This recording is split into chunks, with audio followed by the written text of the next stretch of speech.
Ouais, Antonin, c'est une information, je ne sais pas si vous le savez, mais vous êtes 3e du classement général de la Coupe du Monde à l'issue de cette course. Ça vient valider une semaine très belle. On en discutait juste avant, vous arrivez sur le dernier tir sans vous rendre compte que vous jouez pour la gagne.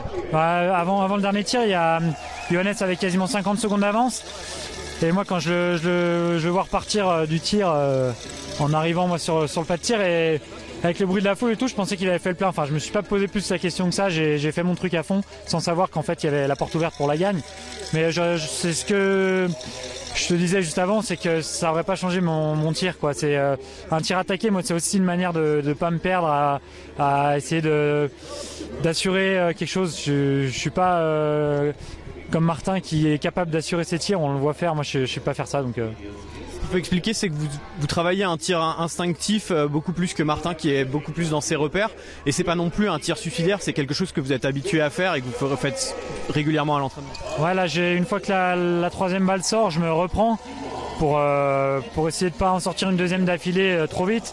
Et pourtant, malgré le fait que je reconstruise ce qu'il faut pour que je rentre sur la cible et que la balle bascule, elle est quand même dehors. Donc peut-être qu'en enchaînant sur le même rythme, j'aurais fait qu'une faute et je serais à peine plus devant. Mais je suis top 10 aujourd'hui. Et je crois que jusqu'à la fin de la saison, je me réjouirai du moindre top 10. Un mot aussi sur cette équipe de France, sur le résultat général sur cette semaine. Il y a eu 3 courses. Martin premier, vous deuxième, là Quentin deuxième. Ça valide aussi la préparation, j'imagine. C'est ce que je vous disais à l'interview il y a 2 jours, c'est que même si moi j'étais pas super en confiance et je montre aujourd'hui que en tout cas je peux vous dire que je suis pas au top de ma forme malgré des résultats incroyables sur cette première semaine. J'avais pas forcément une grande confiance en moi. Par contre, c'est ce groupe, on était, je le redis, on était 7. Être vraiment très fort tout l'été et moi j'étais convaincu qu'on était capable de faire ça. Il y en a encore d'autres qui sont capables de le faire et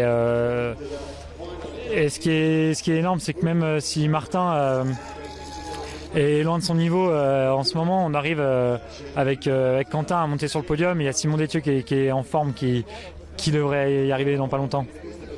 On vous retrouve à Orphilsen, plein de motivation et de nouveau sur le podium alors. Ouais, je pense que j'ai pris ma sélection pour la deuxième Coupe du Monde et plein de motivation mais sans pression, hein, c'est toujours le même travail à faire. Merci.